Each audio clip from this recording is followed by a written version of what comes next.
ngero aravuga ngo yazuye abantu ngo amaze kuzura abantu bane bapfuye. Ibintu byo kuzura abantu bane cyangwa se byo kuzura harimo uwitwa Pierre Kagame, hakabamo uwitwa Jean Bosco Nsabimana, hakabamo uwitwa Nyirarukundo, ngira ngo n'abantu bane. Uwo Nyirarukundo bivuga ko kuri konte ye basanzwe hari amafaranga agera muri miliyoni uyashyize mu Manyarwanda nka miliyoni zigera muri magana gusa n'ibihumbi 300 by'amadolari kuri account, amafaranga bise forode. Bivuga ngo n'amafaranga yabonye mu buryo nyine butabuciye mu mucyo. Noneho kuri iyo liste n'uyu Pastor Bosco Nsabimana ariho, cyangwa se ugafungwa imyaka 30. Uwo mukobwa arangije aririra mu rusengero. Mu rusengero aturikararira kuko urumva babivuze nyine ku gatuti muri mikoro abantu bose bari kubyumva. Ni umukobwa ukeneye gushakwa, ukeneye kugira gute. Baramubwira ati n'uyu munsi uracyasambana na muyomba wawe, mwahere ku myaka 8 muryamana nawe agufashe ku ngufu, ariko uyu munsi noneho muraryamana byemewe. Yararize mu rusengero asaba microphone ngo avuge, barayimwima. Icyakora ikintu cyo naje kumenya, nari ndaho nifatira amafoto nga postinga, ikintu cyo naje kumenya uwo mukobwa yaje gutanga ubuhamya, aravuga ngo bambeshyeye, bampanura ibintu bitari byo.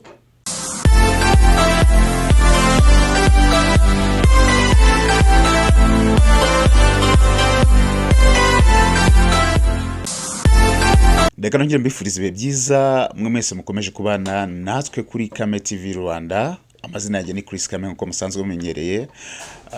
Haraciye iminsi myinshi tutaganira cyangwa se ntabagezaho amakuru abagiye atandukanye ku bintu bigenda bivugwa cyangwa se biri update mu buryo bugiye butandukanye. So uyu munsi gitumye ngaruka kuri screen zanyu na makuru abagiye avugwa, ari kugenda avugwa impande n'impande yabagenda agarukaho mu buryo bugiye butandukanye. Ngira ngo minsi ishize abantu bagiye bavuga ku Banyarwanda bagiye bafungirwa muri Leta Zunze Ubumwe za Amerika, ndetse n'abagiye ba breaking amakuru bakavuga ngo abahanze nka Beni, nka Medi, ba Shafi, n'abandi ngo mu minsi mike dushobora kuza kubabona baje mu Rwanda babaye deported. Bitewe n'ama businesses bagendaga bakora, nubwo umuntu atabihamya gusa arabagendaga bavuga ati turabizi ko bakora izi businesses gutyo izo zirimo izo za sober living. Ibyo nanone biza nyuma yaho mu Rwanda hagiye humvikana ibintu bijyanye no kuvuga ngo abantu bakora uburyo, navuga ngo abakozi b'Imana bari gukora uburyo bwo guteka mutwe, ibintu nk'ibyo nabivuzeho cyane. Ngira ngo amakuru nagiye mvuga kuri Bayongwe n'abandi ba pastor, nkagenda mbereka buryo ki hari impamvu abantu bavuga ngo abakozi b'Imana bakora mu buryo bw'iteka mitwe, ibintu nk'ibyo. Uyu munsi ntabwo ngiye kuvuga kuri abo bahanzi, ntabwo ngiye kuvuga ku bandi ba pastori, ahubwo ni umupastori umwe nabonye ibinyamakuru byinshi byagiye binamwandika nka The Chronicles bamushyize kuri X bavuga ngo yamaze gutabwa muri yombi. Ni umupastori w'umunyarwanda abantu benshi bamenye, ngiye ndamukubwira kuko muzi neza ashobora kuza gukatirwa imyaka 30 afungiye muri Amerika, nyuma yaho akaba deported akagarurwa mu Rwanda. Amazina ye yitwa Nsabimana John Bosco. Bamwe bamwita Pastor Fire, abandi bakamwita Prophet Nsabimana John Bosco. Muri ayo mazina yose abantu bayamuziho. Uyu mugabo ngewe muzi guhera muri 2015. Muri 2015 njya kwinjira mu itangazamakuru, ninjiye mu itangazamakuru rya gospel. Nakoraga ikinyamakuru bita ibyishimo.com, ariko tuza kugira ikintu navuga ngo nicyo kuzajya dukora ma live streaming ariko y'amafoto. Ko ibintu abantu bakoraga live streaming ya video bari igihe kandi ibyo byari bihenze. Twe twakoraga rero mu buryo bwo kuvuga ngo no gukora live streaming ariko y'amafoto. Tukagenda nko muri bagiraga amatorero, amateraniro, ndibaza kari buri wa kane na buri cyumweru, ariko noneho buri wa kane byabaga ari kuvuga ngo n'amateraniro y'ibitangaza, gukoreshwa ibitangaza. Urusengero rwari rurara ku Muhima umanutse hafi kuri Yamaha niho rwari ruri. Noneho boss wangeza kujya gusaba ako kazi ko kuzajya dukora live streaming ariko y'amafoto. Urusengero rufite akantu k'akaetaje gutyo gusa.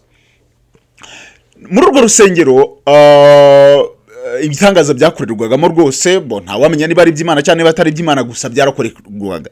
Hari ikintu nibuka kimwe yigiza atumira umupastor bita Chris Chukua w'umu Nigeria.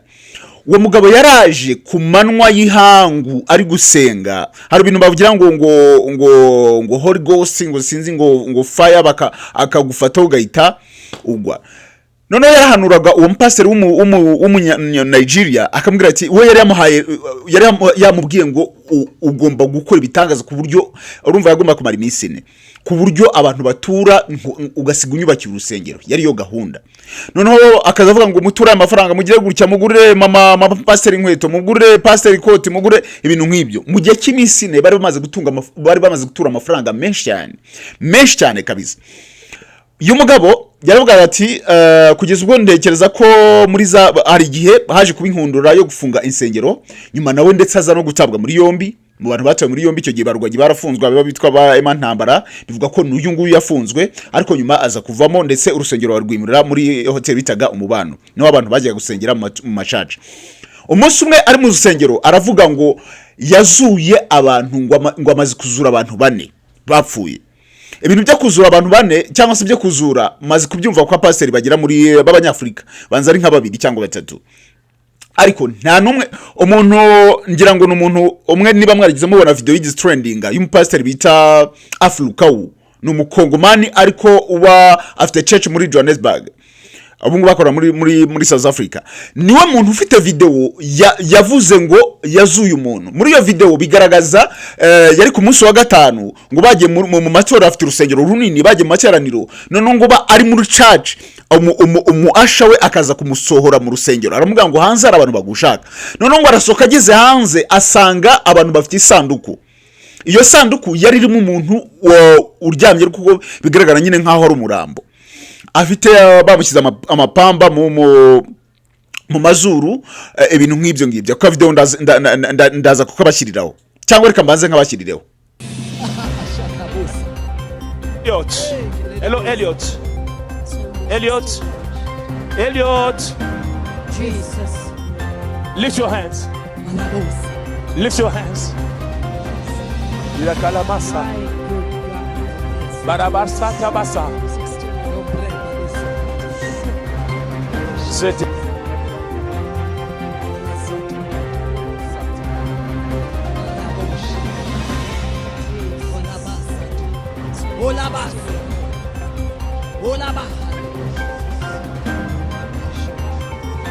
Man is commanding life.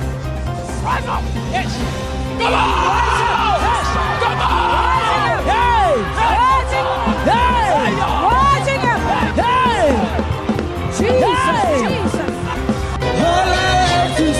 He was dead. He's now alive. Jesus said, now to him who is able to do exceedingly abundantly above all we ask and hope for. Look at him. The coffin is empty. Jesus! To the Lord, all I have to say, Jesus, somebody scream! Hey!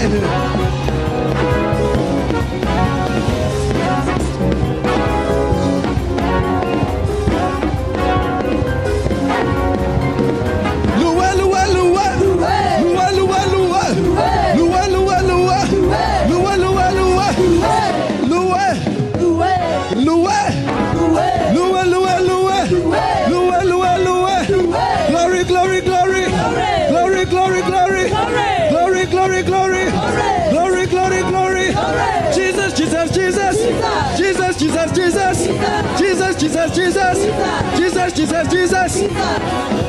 Hey! Snow Music Studio.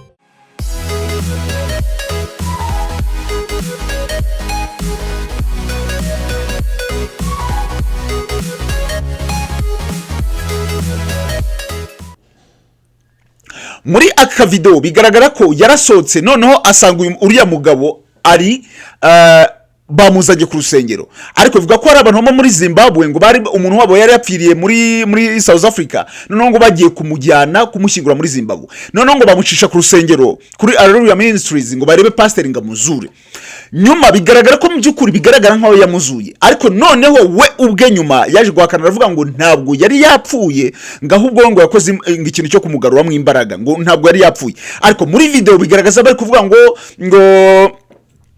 ngo umuntu ngo ari yapfuye ndetse ngo landlord we n'umudamu we ibintu nk'ibyo ngibyo bikagaragara nko hari filime rwose bakinaga. So ibi bintu byo kuvuga ngo umuntu yazuye abantu bose babivuze byari ibintu byari fake news, nubwo nabo bagiye babihakana mu buryo bwanyu mu buryo nyuma yabo bakagira batanga ibiganiro babihakana.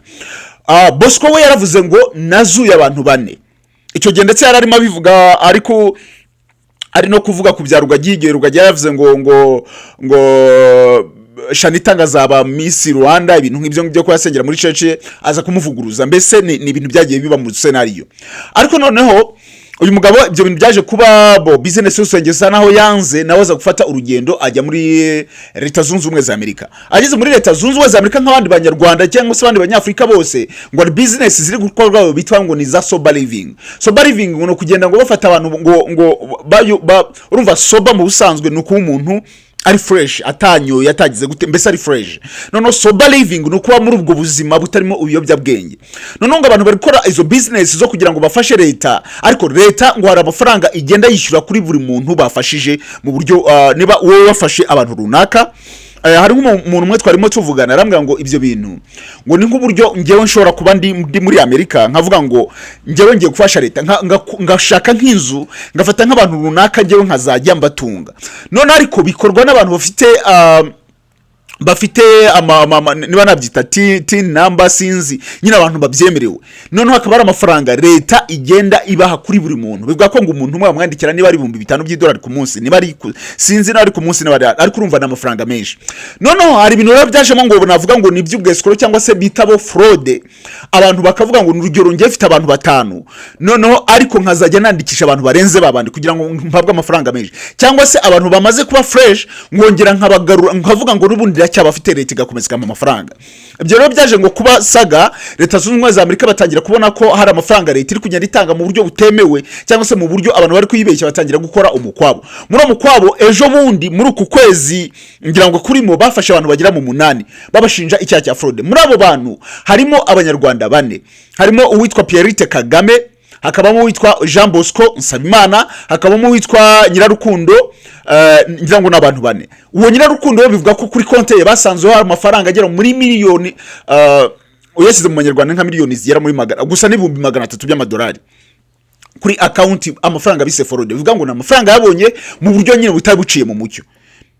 Noneho kuri iyo liste n'uyu Pastor Bosco Nsabimana ariho.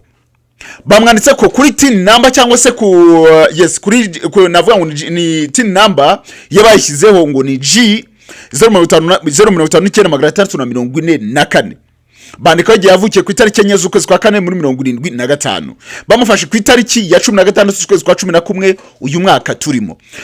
Aba bantu bose ni abantu 8 ariko abanyarwanda barimo ni 4, barimo no Nyirarukundo we banavuza amafaranga barafunze ubu bamaze kubata muri yombi. Mu busanzwe muri Leta Zunze Ubumwe za Amerika umuntu afashite muri iki cyaha nk'iki cya fraude ubundi ni ibintu bitatu n'ibintu bibiri. Hari ikintu cya mbere navuga ngo hari icyo twita bailing, bagira yenda bailing. Kuri iyo bailing ngo umuntu abagomba kwishyura miliyoni y'amadolari cyangwa se ugafungwa imyaka 30. Nibyo nagiye soma ku bijyanye n'amategeko yawo. Bivuga ngo rero aba bantu kandi ntekereza ko ibihugu ibyo ari byo byose ntago Amerika sindahagera, ariko ntekereza ko kuri buri gihugu iyo umuntu bamufate nk'icyaha nk'icyo cy'iyo myaka cy'amakosa ameze gutyo byanga bikunda hazamo akantu ka deportation kugarura mu gihugu. Urumva rero Bosco umuntu abantu benshi nagiye mbona bandika bibaza ese ni gute niba ari umuntu umukozi w'Imana.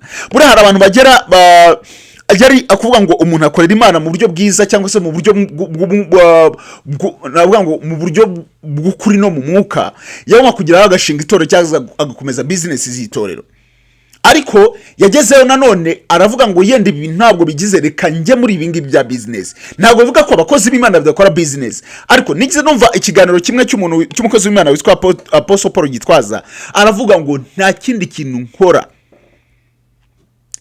kintu nkora ntunzwe no kuvugwa ubutumwa bwiza. Nigize numva na Israel Mbonyi bari kumubaza aravuga ngo Imana yaramubwiye ngo Bibiliya ntazakura amafaranga, ntazakura umugore, ntazakura ibintu byose. Ariko kuri Bosco urumva niba ageze kugiye kuri gukora business ishobora kumukatira imyaka 30 afungiye mu gihugu kitari cyakaba yanagarurwa mu gihugu mu Rwanda nyuma y'iyo myaka, urumva nabyo ni ibintu navuga ngo ku mukozi w'Imana bitari bikwiye. Ku mukozi w'Imana ntabwo ari ibintu byari bikwiye. Urumva umukozi w'Imana, abakozi b'Imana bafite amafaranga, abakozi ngo mpasiteri nabagera guta Aflukawu arakize, yambara igikomo kigura miliyoni 40 uyashyize amafaranga y'u Rwanda ari igikomo gusa. Bivuga ngo ayo mafaranga umuntu umufasha mikoro mu rusengero bivuga ko amwishyura miliyoni 20 monthly. Amafaranga nanda akurura ni nama gift no gutura no kugira gute. Afite urusengero rufite ibintu byose, rumeze rufite ibitaro, rufite mbese n'urusengero ku rwego rwo hejuru. Agira cortege yari kugenda agiye ku rusengero ugira ngo ni president wa South Africa. Ariko bivuga ngo nuko abapasteri navuga ngo biwacu urumva batangiye kuzajya bisanga mu nzego z'ubutabera bari gukurikiranwa, nuko hazamo icyo kintu cyo kuvuga ngo dukora bitangaza tugira gute cyangwa se gushaka amafaranga mu buryo bwiza n'ububi. Niyo mpamvu Bosco uyu munsi ari mu nzego z'ubutabera cyangwa se agiye kusanga ari kuguguzanya n'inzego zishinzwe iperereza cyangwa se n'inzego z'ubutabera cyangwa se n'ubucamanza muri Leta Zunze Ubumwe za Amerika, bishobora no kwisanga yagura mu gihugu cy'u Rwanda. Bosco hari ikintu kimwe mwiburukiraho, hari umukobwa witwa Julienne, yari umurundi kazi, yaje gusengera icyo gihe yakoraga ku Isango, muze yarakoraga ku Isango, yaje gusengera mu itorero rye. Amaze gusengera mu itorero rye baramuhanurira. Bamaze kumuhanurira nuwa ngo barahanuye, baravuga bati wowe mukobwa baramuhamagara ati ngwino hano, ati turabona ugiye kuzajya mu bihugu, ugende Amerika, uzunguruke ugaruke, mbese ugiye guhora mu ngendo, ugiye gukora business zambukiranya ibintu by'itangazamakuru ugiye kubivamo. Ariko none baramubwira ngo ariko wihana icyaha cy'ubusambanyi. Ati guhera ku myaka 8 wajya gusambana na anko wawe, muyomba wawe wajya gusambana nawe. Ati ku myaka 8 yatangiye gufata ku ngufu abikora utabishaka, ariko n'uyu munsi muracyaryamana nawe. Uwo mukobwa arafite imyaka hafi 27 icyo gihe, ya 2017 2016 ngira ngo. Uwo mukobwa arangije aririra mu rusengero, aturikararira, kuko urumva babivuze nyine ku gatuti muri mikoro, abantu bose bari kubyumva. Ni umukobwa ukeneye gushakwa, ukeneye kugira gute. Baramubwira ati n'uyu munsi uracyasambana na muyomba wawe, mwahere ku myaka 8 muryamana nawe agufashe ku ngufu, ariko uyu munsi noneho muraryamana byemewe. Yari umukobwa w'umurundi kazi, yararize mu rusengero asaba microphone ngo avuge, barayimwima. Icyakora ikintu cyo naje kumenya, ngiye nari ndaho nifatira amafoto nga postinga, ikintu cyo naje kumenya, uwo mukobwa yaje gutanga ubuhamya, aravuga ngo bambeshyeye, bampanura ibintu bitari byo. Hari ibintu byari byarabye kuvuga ngo kugira ngo abantu baguhanurire bagite bavuga ID number yawe, ariko ugasanga biriya bintu abantu baguprereje cyangwa se bamenya amakuru yawe, byari byose kumenya ID number yawe uyu munsi biroroshye. Niyo ukubwira inshuti ati dushakira ID number y'umuntu, noneho bakaza kwikubwira ugahita wumva ko ati umuntu uzi ID number yanjye yamenye, akamera nk'uri kuyisoma rimwe. ID number yo mu Rwanda biroroshye kuyifata. Tuzi neza ko abanza rimwe ngira ngo hakaza umwaka wavutseho, hagati hajyaho 7 ku bakobwa, hakazaho 8 ku bagabo, hagati hajyaho indi mibare sinzi, mbese ni formule biroroshye. Ngira ngo imibare dutandukaniraho ni imibare nk'ine cyangwa ingahe, imibare 16. So biroroshye rero gufata iyo mibare. Noneho ibyo ngibyo ari byo abapasteri bakoreshaga, bakavuga ngo twaguhanuriye, twagize gute, kugira ngo wumve koko baguhanuriye cyangwa se bari mu mwuka, kugira ngo nabandi bantu bari aho ngaho bumve ko uwo muntu afite amavuta cyangwa agize gute, no mu gihe cyo gutura mutagire muture. Nibyo bintu abapasteri benshi bakoreshaga, uretse ko uyu munsi mu gihe ribu yabihagurukiye ndabiri kugenda bicika, ariko ubuhanuzi bwinshi nuko bwagiye bugira. Abantu bagatura, ugasanga abantu batuye ibintu byabo, batuye ama business, batuye ibintu byabo, batuye amamodoka, batunze. Umuntu akaza atwaye agatana amaguru, taza agatateze moto, imodoka ngayisigiye Imana. Nuko ibyo bintu byagiye biba. So rero ni ibingibi navuga ngo kuba Bosco uyu munsi agiye kwisanga mu nzego z'ubutabera, nuko navuga ngo ntabwo namushinja ngo ntabwo yenda yarari mu buryo, ariko yaba yaratandukiriye, kuko yari kugera hari agakora business akavuga ati yenda reka nkomeze urusengero. Tuzi none se ubu ngubu imyaka gitwaza yahera ajya muri Amerika, ibyo nuko ibyo bya sober living atarabizi, kuki satabigiyemo. n'abandi ariko nukubera ko bazi ngo Imana yarampamagaye reka nkomeze mu mujyo wanjye mvuge ubutumwa bwiza Imana izambashisha. Kwibaza umuntu kuvuga ngo ni umupasta uyu munsi aje ari deported, man deported babazana nabi. Ngene nigize mbona ejo bundi bari kuvuga ngo Amerika iri guhiga abantu bose ngo bari ubutaka bwa Amerika mu buryo butemewe. Uko amavideo nabonaga babambitse amapingu ku maguru babambitse iminyururu bakakuriza indege igutani wanyu. Notekereza uri pasiteri wari ufite abari ufite intamushumbye zigera muri 100 cyangwa se ibihumbi bakakubona waje deported kuri.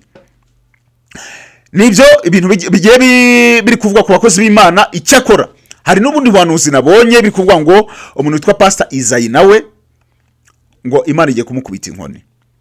Biragaragara ko hari abantu batishimira Pastor Isayi muri ADPL. Ariko nanone byatewe nuko ngo yinjije icyando yahera kuba yarahaye uruhushya ngo abatinganyi bakaza kubwiriza mu Rwanda, nubwo bagiye bisobanura mu buryo bugiye butandukanye, ariko nabo bivuga ko rwose ngo ari umuntu utari mu by'Imana cyane. Njya mbona aba Kristo bavuga butumwa baki bagenda babivugaho, ugasanga navuga ngo abakozi b'Imana mu gihugu cyacu bari kugenda bagwa mu moshya, yaba mu buryo buri bw'imikorere ndetse n'uburyo bwo kuvuga ngo ni gushaka amafaranga. Mbese ikitwa amafaranga kiri imbere. N'urugero nka Yongwe uyu munsi uri mageragere. Yongwe abantu barakubwira ngo muri 2013 2012 yari umukozi w'Imana wagwaho ukumva ko ibintu aguhanura ari byo, ariko noneho yaje gutandukira. Kandi nanone Imana ngo abasenga Imana yenda baze kunkosora, iyo ugiye mu byayo nayo iza mu byawe. Ariko mu gihe noneho wayiteye umugongo ukajya mu byisi, harwo nayo ikurekera satani cyangwa se ikagucisha akanyafu kugira ngo wongere ugaruke. Baravuga ngo aho kugira ngo iguhombe yaguhombya. Sinzi niwe context muyumva. Aho kuguhomba yaguhombya. Kuko yavuga ati byari byo byose uyu muntu yarankoreraga, none yatangiye gutandukira, atangiye kujya mu bintu bimuha mbese niba ari mu byisi nabona amafaranga menshi ntabwo azongera kuko Imana buriya kujya tujya kwishima. Nicyo baravuga ngo Imana itunzwe n'amashimwe. Duhagaze muri twavuga turi gushima, nicyo kintu kinezeza Imana. Iyo umuntu agiye akabwiriza hakaba hari intamagarura ku mwami, ibyo bishimisha Imana. None iyo ugiye muri business z'amafaranga ntubone wa mwanya kandi warabwirizaga intama zikihana abantu bakagura ku mwami Yesu Kristo, Imana ibiri kuguhomba. Hari ubwo rero bwataho kugira ngo nguhombe naguhombye bya bindi warugiyemo, bya bindi warurarikiye, bya bindi warugize gute. Ari nabwo dusanga abantu bari kujya muri ibyo bibazo, abantu bari gufungwa, bari kugira gute. Ibyo rero nibyo nabwira kuri Bosco nsaba Imana uyu munsi uri mu butabera muri Leta Zunze Ubumwe za Amerika, aho ashobora mu gihe atabonye bailing ya $1,000,000 y'amadolari, ariko nabwo hakaba ari amahirwe menshi ko ashobora kuba deported, azafungwa igihe kingana n'imyaka 30 ugendeye ku byo nasomye ku mategeko avuga ikintu cya fraud. Kuko icyaha uyu munsi ashinjwa ni fraud, handitseho fraud ku cyaha cye. Yafashwe ku itariki 13 z'uku kwezi kuri tin number ababwiye niba nabyita tin number. Numugabo uvutse 75 ku itariki enye z'ukwezi kwa 4, ariko bakaba bamufashe muri ibyo bintu byo ko bagiyaga muri sober living bagakoramo ayo makosa, ari nabyo byituma Leta Zunze Ubumwe za Amerika amaze kumuta muri yombi. Tukaba dutegereje yenda uko bizagenda, ariko amahirwe menshi ni ibyo ngibyo. Ndabashimiye. Amazina yanjye ni Chris Kame. Nyiramashimira rwose ko mugenda mubana natwe, mugenda mumva ibiganiro byacu, munabistreaminga, mubisharinga, munaduha comment, mugenda muduha n'ibitekerezo by'uko dushobora kuba twakora mu buryo bugiye butandukanye kugira ngo tugende tubaha ibyiza kurushaho. Mugire ibihe byiza.